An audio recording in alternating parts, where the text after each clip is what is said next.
Rumour has it, Canon RF lens roadmap has been leaked. What does that mean for lenses and cameras? Let's look into that.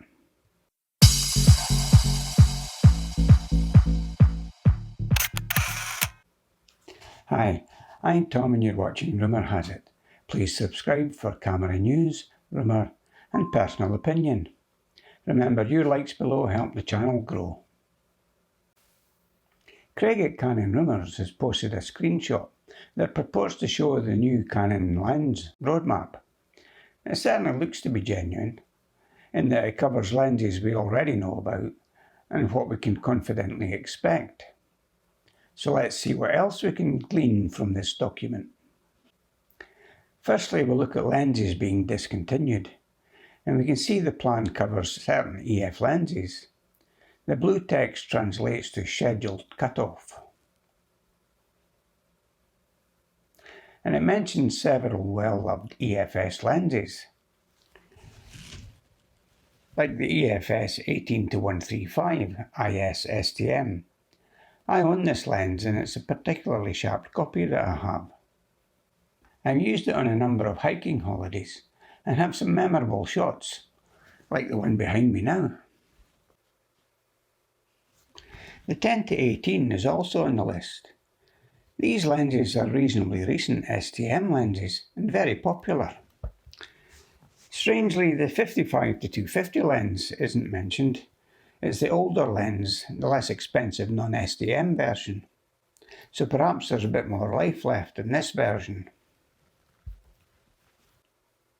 So what does this mean? Well, apart from the obvious, meaning they'll be harder to get hold of eventually, and you might have to buy them second hand.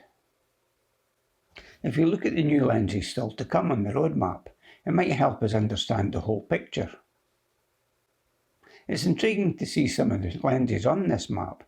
The Japanese text in red translates to new products stand on the plan. They mostly seem to be non-L lenses with STM focusing, with one exception. The 18-45 STM aimed at APS-C bodies.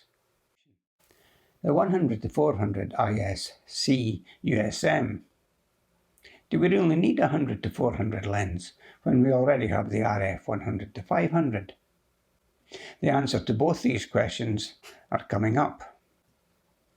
But before we get into that, the other obvious thing from this lens roadmap is that it's moving out to the right. Delays in manufacturing, particularly lenses, are rife at the moment, and Canon are not the only manufacturer struggling. So this might explain why certain parts of the jigsaw are still missing, and we'll not see some of the lenses or bodies that help this make sense for some time yet. But we do have clues.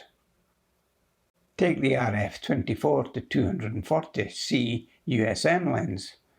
We already have this lens available to buy, and the lens can tell us quite a lot about what's missing.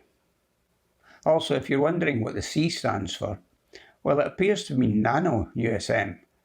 I believe it will have a lot in common with these other lenses which are delayed.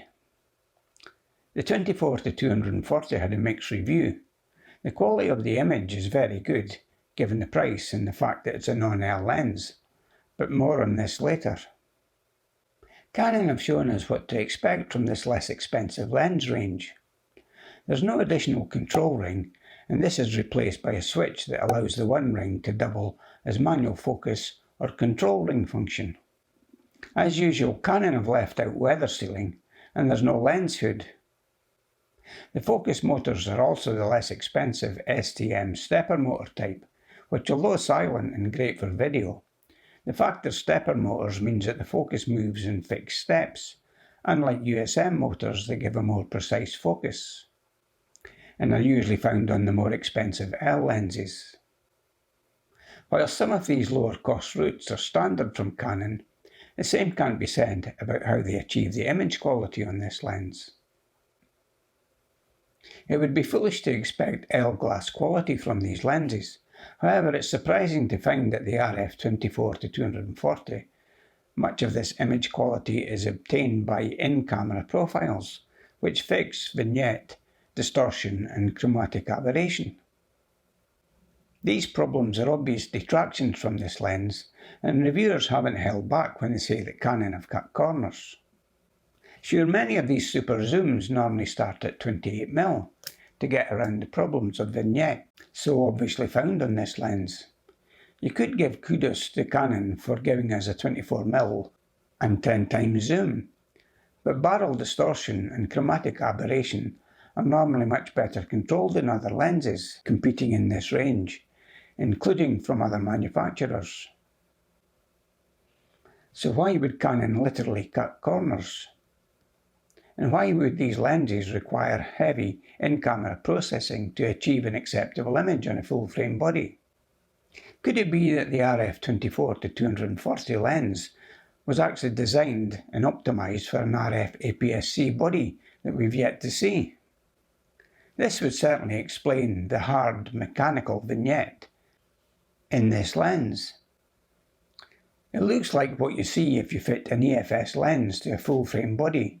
The circular image cuts off the corners of the sensor, and although the profile corrects it, the resultant image is soft in the corners, yet sharp elsewhere. To be clear, the lens gives an acceptable image quality throughout. It's how it's achieved that's surprising. But in these days of AI processing, maybe this is what the future holds. Could this be Canon's secret for achieving RF-mounted crop frame lenses? Different AI-optimised profiles for each sensor type, depending if it detects an APS-C or a full-frame sensor.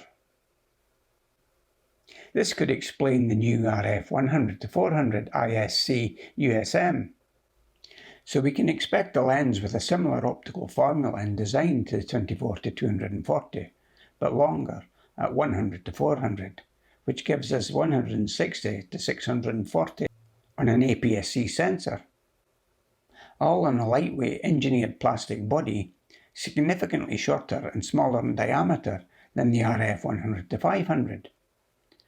Ideally suited as a low-cost entry to wildlife on a yet-to-be-announced Canon APS-C body. R7 anyone? Thanks for watching, Rumour has it. I hope you found this useful. Please like, and if you're new here, click the subscribe button below. It really helps the channel grow. And for my part, I'll continue to bring you camera news, rumour, and personal opinion.